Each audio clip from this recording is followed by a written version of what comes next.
the shop. As you can see, it's a working shop. It's not all spruced up and cleaned up and all ready for people just to come in and sit down and drink coffee and all that. This is a working shop. So let's take a little tour and see what we got going on. So the first thing we need to do is decide what knife we're going to do today. So we'll pick a pattern, unless we're just going to go to the forge and hammer out something on the anvil. So once we figure out what knife we're going to make, I'm going to grab our steel. We draw it out on our steel.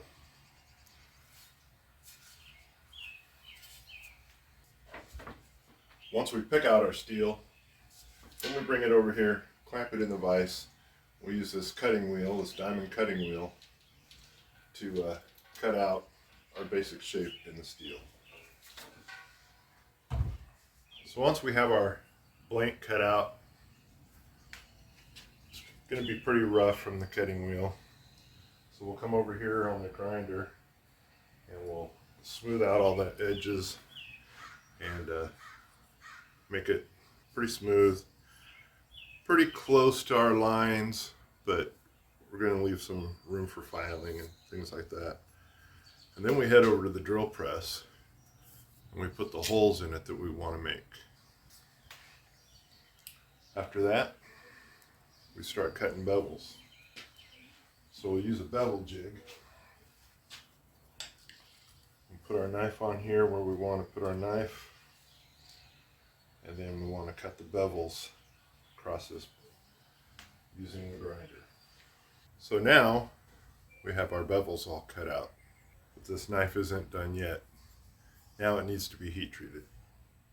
So normally the forge would be gone. Today we're having an open house, so the forge would be nice and hot. We would clamp our knife, set it in the forge, get it nice and red hot, make sure it's non-magnetic. Got a little magnet over here we can touch it to, and if it doesn't stick anymore, then we quench it in our quenching oil, and then it's hardened, really hardened. And we put it in our tempering oven and we temper it for 2 hours. After our knife comes out of tempering, we're going to use files to true up any edges, anything we need to do. And I made this little clamp system here for one, to protect myself from stabbing myself, because I've done it a couple times. Then we take a file and start wrapping our sandpaper, and we start out at 120 grit and we go all the way up depending on what the knife is. If it's a polished knife, we'll go all the way to 3000 grit. Use the file to keep it nice and flat as we sand it to get a polished edge or a polished look on there. And we use a special mixture that I make up to wet the blade and then sand the blade. That really helps cut and remove scratches on the metal. Over here we have all kinds of different woods. We also make our own handle materials out of acrylics.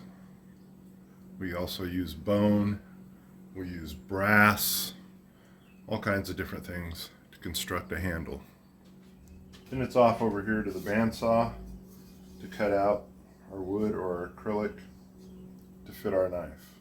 So now that we have our handle wood or acrylic, whatever, cut out pretty close to our lines, we'll come over to this small grinder and we'll clean up the handle edges and make sure it fits our blank really well, or our blade really well. So sometimes we need to get into cut pretty tight places, and this saw is perfect for that. It's got a much smaller blade than our bandsaw and can really cut some pretty small curves, so This is a lifesaver at times. So then we come over here. We have different sanders for sanding our knife handles once we got them glued on and pinned. And this is where the work really starts. A lot of elbow grease goes out right through here. This is an acrylic handle. You can't really tell right now, but it's pine cones laid into acrylic. It's going to be pretty cool when it's done. So now that we have our knife handles are glued on, it's sanded down, it's nice, polished, we're going to come over here and we're going to use this cutting stone, sharpening stone, and we're going to go back and forth and clean it and put a nice, level, even cutting edge on this knife. Of course, we use our spray to keep the stone moist so it doesn't wear out the stone. And this is set up with our gauge. This is an angle gauge. It'll tell you your angle. It tells me my angle of this, which is 15.3. And then we set up our cutting edge at 3.5. And that way we get a consistent cutting edge every time. And when we get done with this side, just simply turn this around and we cut this side. This thing is very tight, very well made. So it holds the knife in the same angle each time. Then to finish it up, we have these stones. This one's 1,000. The green one is 800. This is 1,000. And then this one is 6,000 grit. It feels very, very, very smooth, but it will just polish that edge of that blade and make it pristine and make it sharp. So now we're off to polishing. And believe it or not, this is the most dangerous tool in the shop. This thing is spinning around at about 4,000 RPM. It turns this way. I'm always got my blade facing downward, always making sure I work on the bottom side of the wheel. But I've seen people work up here, and the problem is this thing's spinning around. And this has happened to many, many smiths, is that knife will hook in that buffing wheel and it'll throw it out of their hands, and it'll either throw the sharp edge into their hands, or there's actually been a couple of people that have been stabbed by their own knives. Very dangerous tool in that respect, is it will grab and push that knife faster than you can react. So if we're doing an acrylic handle and we want to make something custom, first thing is we have molds to make blanks for our acrylic handles. And they come out like this. But to get them, this one's cut down a little bit. Here's another one. To get them to where they look like they do, with no air bubbles in them, we pour the acrylic and then we set it in this vacuum chamber. And then we pull about 25 pounds of vacuum, and that pulls all the air, especially if we're doing our pine cone handles. We've got the pine cones in there. That pine cone, even though it's been treated, has air in it. And if you just pour the acrylic over that, when you go down and you start sanding, you're going to hit massive air bubbles and even some gaps. That's never good. So this takes care of all that. The resin we use is a slow resin. It takes about 25 hours to set. So that gives this thing plenty of time to pull all the air out of everything. Resin, sometimes mixing the resin, you're going to get air bubbles. If you have wood or any kind of natural substance, it's going to have air bubbles.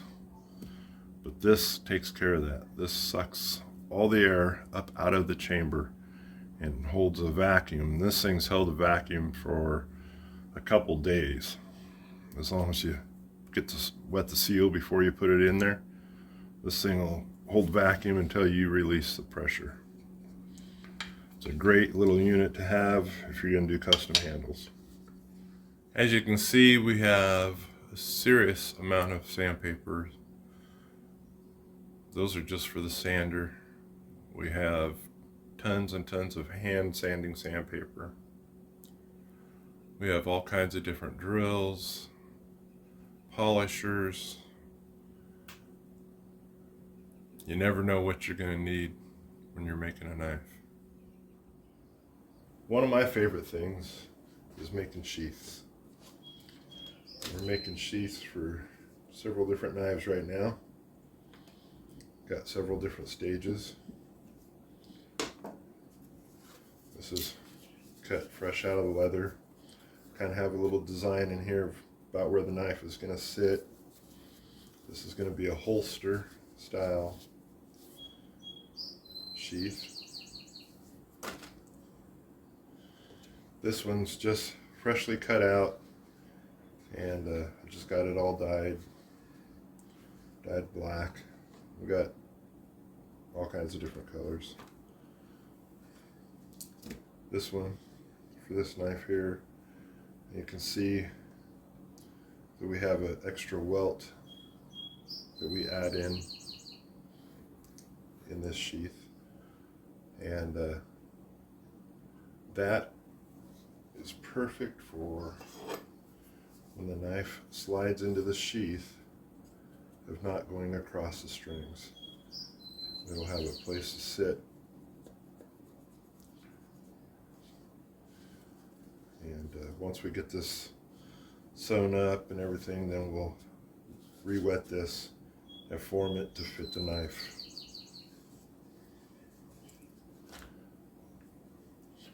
We also make Kydex sheaths, but I prefer leather. One of my favorite stations is the anvil. So when we take hot metal that isn't shaped yet, we want to shape it. We put it in the forge, and then we use the anvil. We use different styles of hammers to shape it. We want to flatten it, we do it on the flat deck. If we want to stretch it, we stretch it across the horn. As you hit the metal, the horn will push it out. If you need to widen the metal, you put it on there kind of sideways, or you can use the peen on the flat part of the anvil,